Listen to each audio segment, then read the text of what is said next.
नमस्कार। जैसा कि आप लोगों को पता है, हम अपने इस चैनल पे हिमाचल तहसील वेलफेयर के क्वेश्चन पेपर को डिस्कस कर रहे हैं। इस वीडियो से पहले हमने पार्ट 1 को डिस्कस कर लिया है। अगर अभी तक आपने उस वीडियो को नहीं देखा है तो आप उसे भी देख सकते हो। तो चलिए शुरू करते हैं पार्ट 2 के वीडियो को। तो पार्ट 2 का पहला प्रश्न है, निम्नलिखित में से कौन सा कथन PM स्वनिधि योजना के बारे में सही है। तो यहाँ पर बताना है PM स्वनिधि योजना के बारे में कौन कौन से कथन सही हैं। तो जो इसमें कथन सही होंगे वो होंगे ऑप्शन ए, अर्थात ए और बी सही कथन है, तीसरा गलत कथन है। अगला प्रश्न है 42। तो 42 में पूछा गया है, निम्नलिखित में से कौन सा कथन अटल सुरंग के बारे में सही है। तो यहाँ पर बताना है कि अटल सुरंग के बारे में जो तथ्य दिए गए हैं इनमें से कौन कौन से सही हैं। तो जो यहाँ पर सही जवाब होगा वो होगा ऑप्शन बी। ऑप्शन बी में 2 और 3 कथन सही होंगे, 2 और 3, पहला गलत होगा। अगला क्वेश्चन है 43। राष्ट्रीय शिक्षा नीति 2020 के अनुसार शिक्षक डैश ग्रेड तक मातृभाषा या क्षेत्रीय भाषा में पाठ पढ़ाने में सक्षम होंगे। तो ये होंगे ग्रेड 5 तक। ऑप्शन ए बिल्कुल सही है। अगला क्वेश्चन है 44। तो 44 में पूछा गया है, XOO संक्रमण के बारे में निम्नलिखित में से कौन सा कथन सही है। तो यहाँ पर जो ऑप्शन होगा वो होगा ऑप्शन डी बिल्कुल सही। जो तथ्य यहाँ पर सही हैं वो है ऑप्शन ए, 2, 3, 4 सारे ऑप्शन सही होंगे। अगला प्रश्न है 45। तो यहाँ पर पूछा गया है, ई वे बिल प्रणाली के बारे में निम्नलिखित में से कौन सा कथन सही है। तो यहाँ पर जो कथन होंगे ऑप्शन ए सही होगा, और जो यहाँ पर जो कथन सही होंगे वो होंगे 1 और 2 कथन, तीसरा गलत होगा। अगला क्वेश्चन है 46। तो यहाँ पर पूछा गया है, राष्ट्रीय कामधेनु योग के बारे में निम्नलिखित में से कौन सा कथन सही है। तो जो यहाँ पर कथन सही होगा वो होगा ऑप्शन सी, अर्थात तथ्य 1 और तथ्य 2 बिल्कुल सही हैं, तथ्य 3 गलत होगा। अगला प्रश्न है, निम्नलिखित में से कौन से कथन भारत नेट परियोजना के बारे में सही हैं। तो यहाँ पर जो तथ्य सही होंगे वो होंगे ऑप्शन ए और 2, तीसरा तथ्य गलत होगा, इस कारण ऑप्शन ए बिल्कुल सही है। तो दोस्तों यहाँ पर जो उत्तर के प्रश्नों के उत्तर दिए जा रहे हैं, ये प्रश्न के उत्तर हमारे निजी प्रयासों के द्वारा खोजे गए हैं और इनमें त्रुटि रहने की संभावना है। अगर आप लोगों को लगता है कि किसी प्रश्न में गलत उत्तर दिया गया है तो आप अपने उत्तर हमें कमेंट बॉक्स के माध्यम से दे सकते हो, तो उनमें उचित सुधार किया जाएगा। तो अगला प्रश्न देखते हैं। अगला प्रश्न है 48। 48 में पूछा गया है, वन बंधु कल्याण योजना का मुख्य उद्देश्य क्या है। तो इसका मुख्य उद्देश्य होगा आदिवासी कल्याण। तो ऑप्शन बी बिल्कुल सही जवाब होगा। अगला प्रश्न है 49। विश्व पर्यावरण दिवस 2020 का थीम या विषय क्या था। तो इसका जो थीम था वो होगा option D, housing for all एक बेहतर शहरी भविष्य। डी बिल्कुल सही जवाब होगा। अगला प्रश्न है 50। तो 50 में पूछा गया है, भारत के कानून और न्याय मंत्रालय द्वारा हाल ही में जारी अधिसूचना के अनुसार किस देश को प्रत्यगामी राज्य घोषित किया गया था। तो ये होगा ऑप्शन ए, अर्थात संयुक्त अरब अमीरात, UAE। अगला प्रश्न है 51। तो 51 में पूछा गया है, किस देश को अगले 3 वर्षों के लिए संयुक्त राष्ट्र निकाय conservation of migratory species CMS की अध्यक्षता मिली है। तो ये मिली है ऑप्शन बी को, अर्थात इंडिया को। अगला प्रश्न है 52। तो 52 में पूछा गया है, निम्नलिखित में से कौन से कथन भारतीय यूरोपीय संघ फ्लैगशिप कॉल के बारे में सही हैं। तो जो यहाँ पर कथन सही होंगे वो होंगे ऑप्शन ए और ऑप्शन 2, दोनों कथन सही होंगे, ऑप्शन सी बिल्कुल सही है। अगला प्रश्न है 53। तो यहाँ पर पूछा गया है, निम्नलिखित में से कौन से कथन आपदा रोधी अवसंरचना CDRI के बारे में सही हैं। तो ये होगा ऑप्शन ए और ऑप्शन दो दोनों सही होगा, सी बिल्कुल सही जवाब होगा। अगला प्रश्न है 54। तो 54 में पूछा गया है विश्व स्वास्थ्य संगठन के अनुसार किस दशक को स्वास्थ्य आयु का दशक नाम दिया गया है? तो ये दिया गया है ऑप्शन बी 2020 और 30 को। अगला प्रश्न है 55। तो यहाँ पर पूछा गया है किस देश के न्यायालय ने सरकार को एकल उपयोग प्लास्टिक पर प्रतिबंध लगाने का आदेश दिया है? तो ये दिया गया है बांग्लादेश के द्वारा, ऑप्शन सी। अगला क्वेश्चन है 56। तो यहाँ पर पूछा गया है फिजियोलॉजी और मेडिसिन के लिए नोबेल पुरस्कार 2020 किस वायरस की खोज के लिए 3 वैज्ञानिकों को दिया गया है? तो ये होगा ऑप्शन डी हेपेटाइटिस सी। अगला क्वेश्चन है 57। दो समान और विपरीत बल एक दूसरे को रद्द करते हैं, हालांकि कार्यवाही और प्रतिक्रिया जो एक दूसरे के बराबर और विपरीत हैं एक दूसरे को रद्द नहीं करते क्योंकि वे विभिन्न शरीर पर कार्य करते हैं। ऑप्शन बी बिल्कुल सही होगा।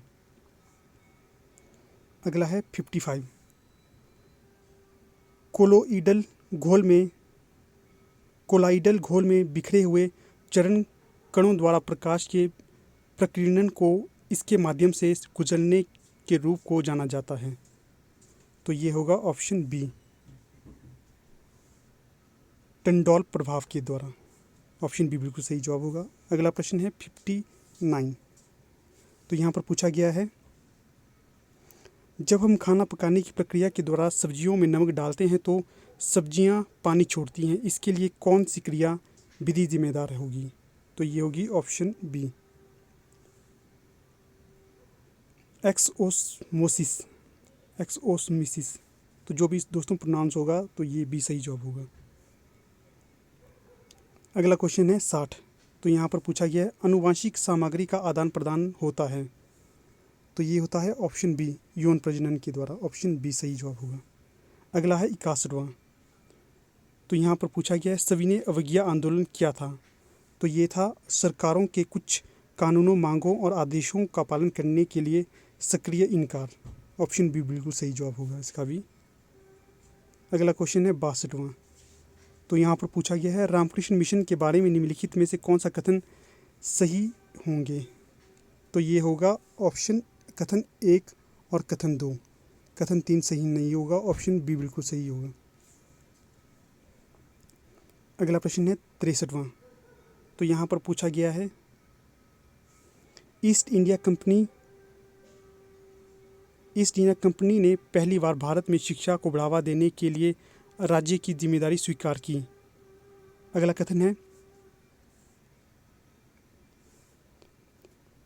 1813 के चार्टर अधिनियम ने ईसाई मिशनरियों को भारत में अपने धार्मिक विचारों को फैलाने की अनुमति दी। उपयुक्त कथन में कौन सा सही होगा?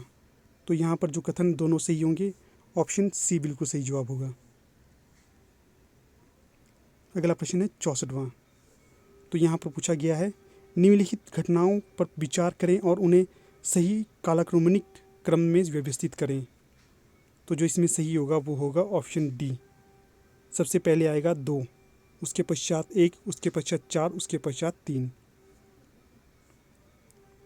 अगला क्वेश्चन है 65वां। कांग्रेस के निम्नलिखित में से किस सत्र में नया संविधान अपनाया गया था और एक कार्यसमिति का गठन किया गया था? तो ये था नागपुर अधिवेशन 1920। ऑप्शन बी बिल्कुल सही है। अगला प्रश्न है 66वां। निम्नलिखित में से कौन भारतीय स्वतंत्रता अधिनियम के बारे में गलत है? तो यहाँ पर जो कथन दिया गया है वो है ऑप्शन ए, अर्थात ब्रिटिश सम्राट ने कुछ समय के लिए बिल पर वीटो का अपना अधिकार बनाया रखा। तो ऑप्शन ए गलत होगा, बाकी बी सी डी सही होंगे। अगला प्रश्न है 67वां। तो यहाँ पर पूछा गया है निम्नलिखित में से कौन सा कथन सही है? तो कथन है वारेन हेस्टिंग्स भारत के पहले गवर्नर जनरल थे। दूसरा कथन है लॉर्ड कैनिंग भारत के पहले वाइसराय थे। तो जहाँ पर ये कथन सही होगा वो होगा ऑप्शन बी 2, अर्थात बी बिल्कुल सही जवाब होगा। सिर्फ 2 ही कथन सही है, 1 गलत होगा। अगला प्रश्न है 68। तो यहाँ पर पूछा गया है 1902 में फ्रेजर कमीशन की नियुक्ति किस लिए की गई थी? तो ये नियुक्ति की गई थी ऑप्शन बी पुलिस सुधार के लिए। अगला प्रश्न होगा 69। पूर्ण राज्य या पूर्ण स्वतंत्रता की मांग निम्नलिखित में से किस सत्र में की गई थी? तो ये की गई थी कांग्रेस के लाहौर सत्र 1929 में। ऑप्शन डी बिल्कुल सही है। अगला प्रश्न है 17वां। निम्नलिखित में से कौन सा अधिनियम लॉर्ड क्रॉस के अधिनियम के रूप में भी जाना जाता है? तो ये जाना जाता है 1892 भारतीय परिषद अधिनियम। ऑप्शन बी बिल्कुल सही जवाब होगा। अगला है निम्नलिखित में से किस आंदोलन ने हिंदू धर्म और संस्कृति के खिलाफ एक विद्रोह विकसित किया? तो ये किया था ब्रह्म समाज ने। Option A.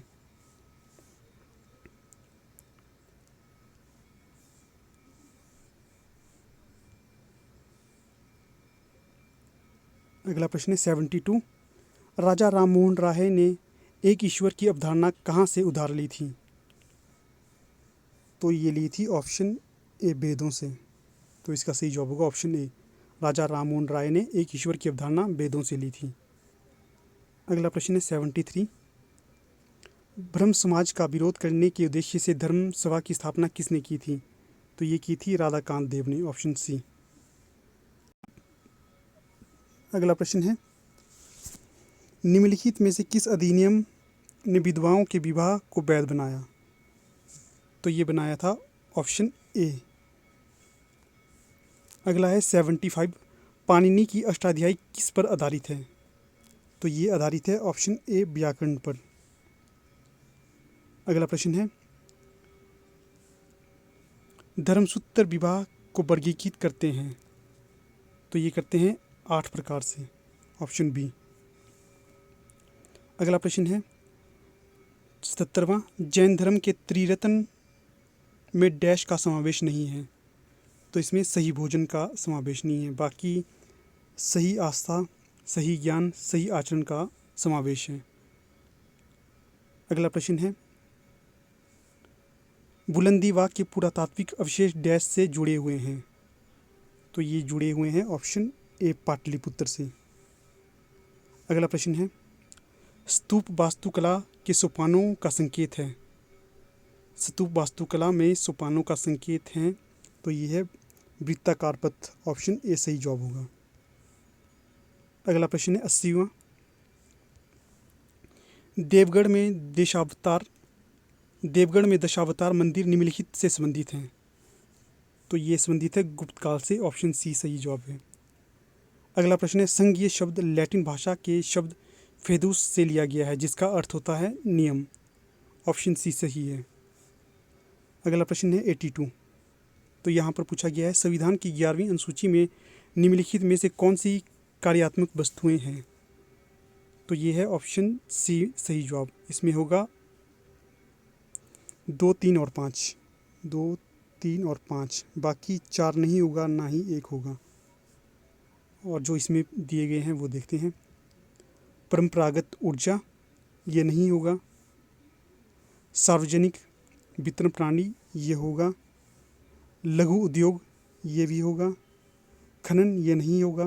मत्स्य ये भी होगा। 82 का सी सही जवाब होगा। अगला प्रश्न है 83। तो यहाँ पर पूछा गया है कौन सा संवैधानिक संशोधन बिल आर्थिक रूप से कमज़ोर वर्गों को आरक्षण प्रदान करता है? तो ये करता है 124। ऑप्शन सी बिल्कुल सही जवाब है। अगला क्वेश्चन है भारत के पहले विधि अधिकारी के रूप से किसे जाना जाता है? तो ये जाना जाता है ऑप्शन बी अर्थात भारत के महान्यायवादी। अगला क्वेश्चन है 85वां। संविधान के 74वें संशोधन अधिनियम 1993 में उल्लेख है? तो दोस्तों इस क्वेश्चन का जवाब मुझे नहीं मिला है। अगर आप लोगों को इसका सही जवाब पता है तो आप हमें कमेंट के माध्यम से बता सकते हो। अगला क्वेश्चन देखते हैं 86वां। पॉकेट वीटो का प्रयोग किसके द्वारा किया जाता है? तो इसका प्रयोग किया जाता है भारत के राष्ट्रपति के द्वारा। ऑप्शन बी सही जवाब है।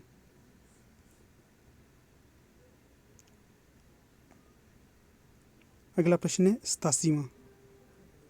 तो यहाँ पर पूछा गया है भारत में पंचायती राज व्यवस्था लाने के पीछे उद्देश्य क्या था? तो ये था स्थानीय निकायों को राजनीतिक शक्ति का विकेंद्रीकरण करना। ऑप्शन सी सही जवाब है। अगला क्वेश्चन है 88। संसद के सदस्य की अयोग्यता के बारे में विवाद का फैसला करने के लिए कौन अधिकृत है? तो ये है ऑप्शन बी, राष्ट्रपति। अगला प्रश्न है 89। राज्यों को केंद्र सरकार द्वारा दी जाने वाली सहायता में कौन सा अनुच्छेद अनुदान से संबंधित है? तो ये है अनुच्छेद 275, ऑप्शन सी बिल्कुल सही जवाब है। अगला क्वेश्चन है 90। निम्नलिखित में से कौन सा कथन लोकपाल और लोकायुक्त के बारे में सही है? तो ये कथन होंगे सभी सही, ऑप्शन डी बिल्कुल सही जवाब है।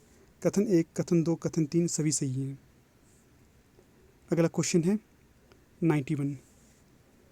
JAM त्रिमूर्ति क्या है? तो ये है Jan Dhan Aadhaar mobile, option A बिल्कुल सही जवाब होगा। अगला है 92। तो यहाँ पर पूछा गया है भारत में थोक मूल्य सूचकांक में निम्नलिखित में से किस वस्तु का अधिकतम वजन है? तो दोस्तों इसका भी सही जवाब मुझे नहीं पता है, तो इसका सही जवाब भी आप हमें बताएंगे। अगला प्रश्न है 93। ऊर्जा का उत्पादन, परिवर्तन और उपयोग प्रमुख चिंताएं हैं। तो ये है ऑप्शन ए, औद्योगिक गतिविधि, ये सही जवाब होगा। अगला प्रश्न है निम्नलिखित में से कौन मुद्रास्फीति में सबसे अधिक लाभान्वित है? तो ये होगा कर्ज लेने वाले को, ऑप्शन सी सही जवाब होगा। अगला क्वेश्चन है 95। भारतीय वेतन नीति निम्न पर आधारित है। तो ये है ऑप्शन सी, जीवन स्तर की लागत पर, सी सही जवाब होगा। अगला प्रश्न है 96। CAPART किससे संबंधित है? तो ये संबंधित है ऑप्शन ए, ग्रामीण कल्याण कार्यक्रमों की सहायता और मूल्यांकन करना, ऑप्शन ए बिल्कुल सही जवाब है। अगला प्रश्न है 97। तो यहाँ पर पूछा गया है EAS का पूर्ण रूप क्या होगा? तो इसका जो पूर्ण रूप होगा वो होगा ऑप्शन बी।